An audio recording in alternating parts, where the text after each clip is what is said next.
Gocap, dia juga paling gocap. Dalam konteks jadi ngomongin pertamanya bisa dengerin.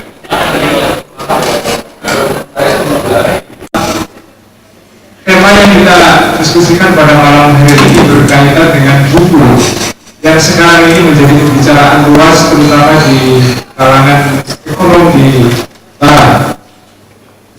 Saya kira juga di Indonesia. Ini buku yang sangat ramai dibicarakan di mana-mana. Ini seperti bukunya Dan Brown dulu yang Da Vinci Code ya, kira-kira semacam itu. Menimbulkan banyak sekali kontroversi di beberapa kalangan akademis, terutama di kalangan para ekonom, dan sempat menjadi bahan diskusi karena ada satu laporan di majalah Financial Times beberapa lalu yang mengkritik isi buku. Aku muda, umurnya 43 tahun. Dia mendapatkan gelar PhD-nya pada umur 22 tahun. Sangat brilian sekali. Sempat bekerja selama beberapa tahun di Amerika Serikat, di Boston. Tapi kemudian dia baru ke Prancis dan mendirikan suatu pusat studi mengenai soal inequality atau soal ketimpangan ekonomi, kira-kira begitu. Nah, buku ini menjadi bahan pembicaraan yang cukup ramai di mana-mana dan terutama menyengat telinga orang-orang liberal, ya, di berbagai negara, karena tema buku ini mengangkat suatu pokok bahasan yang biasanya memang tidak menjadi bahasan utama di kalangan kaum muda, yaitu masalah ketimpangan ekonomi, masalah inequality. Hasil dari modal itu lebih tinggi dari imbal dari pertumbuhan ekonomi. Jadi kita lihat makin sejak sebagaimana terjadi pada tahun sebelum Perang Dunia Kedua. Jadi Perang Dunia Kedua itu memang timbangannya atau pemilik modal menikmati jauh lebih besar dari pertumbuhan ekonomi. Pertumbuhan ekonomi kan semua. Jadi kita kembali ke era yieldal. Nah ini kalau kita baca buku aslinya Piketty kan nggak berwarna, hitam semua. Nah ini ada yang mengadopsi Cassidy, John Cassidy, yang baca di Amerika Serikat. Ini fenomenanya terjadi sejak tahun 80-an.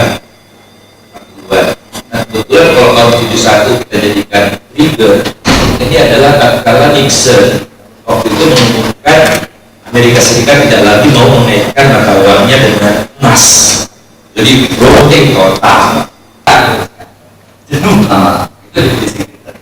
Modal kali itu Anda punya pabrik, Anda tambahin mesin, outputnya nambah, Anda tambahin lagi nambah lagi, tapi lama-lama kan habis uangnya, crowded kan, itu definisi kita.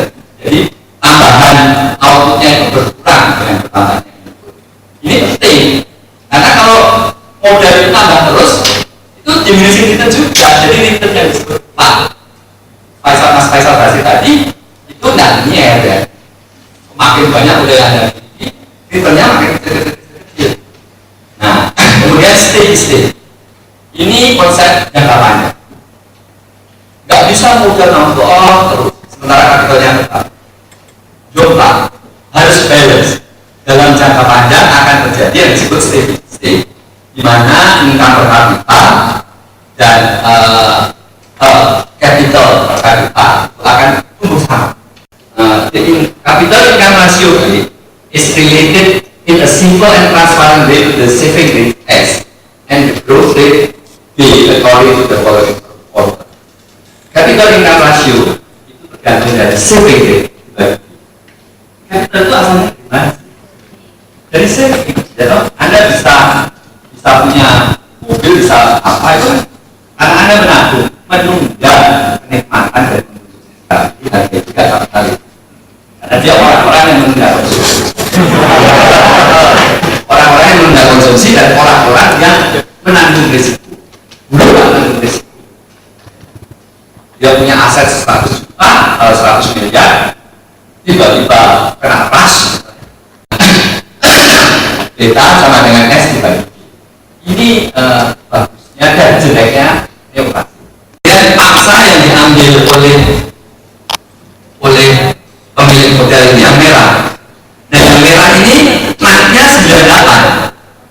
Nah ini karena price, bukan seperti yang disebutkan oleh model, bukan karena dia kapitalnya menjadi lebih banyak. Tapi saya rasa ini karena price effect. Tapi setelah 98 Anda lihat data, ya. Jadi kue yang diambil oleh pemilik modal itu jangan setelah 98. Yang politik Indonesia lantas apa yang menjelaskan kesialan Indonesia tadi? Nah, pertama ada boom SDA. Naiknya harga beras sebesar 20% tahun 2003-2004. Memiskinkan petani, apalagi berasnya ini mungkin juga sekarang sudah justru yang orang kaya yang punya yang besar, masalah yang besar. Kemudian juga boom harga komoditas tentu saja yang memiliki rate, yang memiliki hak untuk mengelola SDA itu, dan Anda tahu siapa itu ya yang akan mendapat kue yang tadi besar itu. Mata itu naik banyak orang kaya di sana. Kemudian yang kedua adalah disease dan likuiditas pasar tenaga kerja. Kalau pun SDA itu artinya apa? Artinya kan kita mengekspor banyak, kemudian berarti dolar banyak masuk ke sini, ya toh? Kan kalau saya jual batu bara itu kan saya dapat dolar.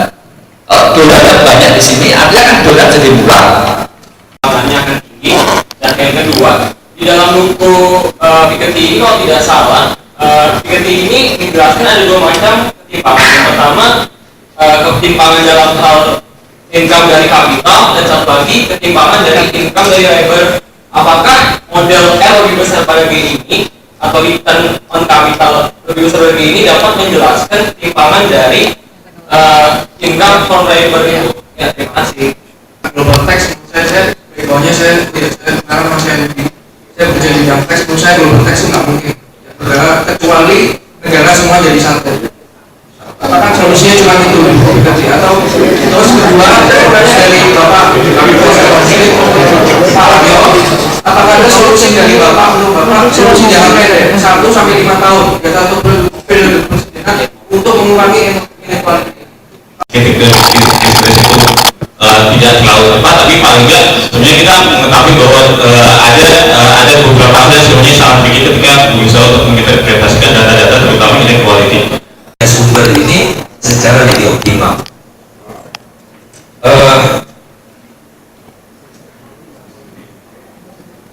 Jadi selain global tax dan macam-macamnya, lagi-lagi lemah. Jadi tidak ada kaitannya yang erat dengan apa hasil studinya. Jadi studinya apa, rekomendasi apa beda gitu. Jadi tanpa studi pun rekomendasi bisa jalan gitu, bisa berdiri sendiri. Nah, bagi Indonesia apa ya solusinya jangka pendek? Bagi saya sih sederhana aja. Kan tadi kelihatan sebagian besar rakyat Indonesia itu ada di sektor informal, di sektor informal pekerja ya, di sektor informal pertanian 27%, informal non pertanian 27%, jadi 54%. Satu fenomena dirasakan pada tulisan dia kan sebetulnya pernah tahun yang pasti MIT masalah dia nggak dekat sama situasi di Amerika yang tidak menciptakan apa ya, yang komunitasnya bukan kayak begitu gitu, kayak komunitasnya yang mainstream gitu, dia ingin melihat dari perspektif lain dan dia upayakan dengan itu, dia bikin kelompok, dia bikin apa grup, dia bikin apa, tim gitu, semua orang bekerja, jadi pekerjaan puluhan tahun saudara sekalian, jadi ini tidak kayak saya riset gitu 3 bulan gitu, ini puluhan tahun. Dia pakai ayat-ayatnya kaum neoklasik, kitab sucinya mereka dan dalil-dalil mereka, sehingga itu apa style itu kuat ya. Jadi langsung mengenai apa itu saran dan jantungnya masalah yang sebenarnya. Dan saya kira sooner or later memang kita nggak bisa mengabaikan masalah politik ini. Memang betul bahwa equality itu sepertinya nggak terhindarkan. Apalagi kalau semua negara sekarang, saya kira semua negara sekarang, sebagaimana secara politik semua negara sekarang menuju pada sistem yang sama, demokrasi. Sekarang demokrasi menjadi semacam the only game in town, everywhere, all over the world. Satu-satunya sistem yang masuk akal dan diterima oleh semua bangsa-bangsa dengan berbagai variasinya. Maka secara ekonomi juga ada kecenderungan yang sama, yaitu makin diterimanya ekonomi kapitalis atau ekonomi pasar terbuka sebagai mode of production yang dominan.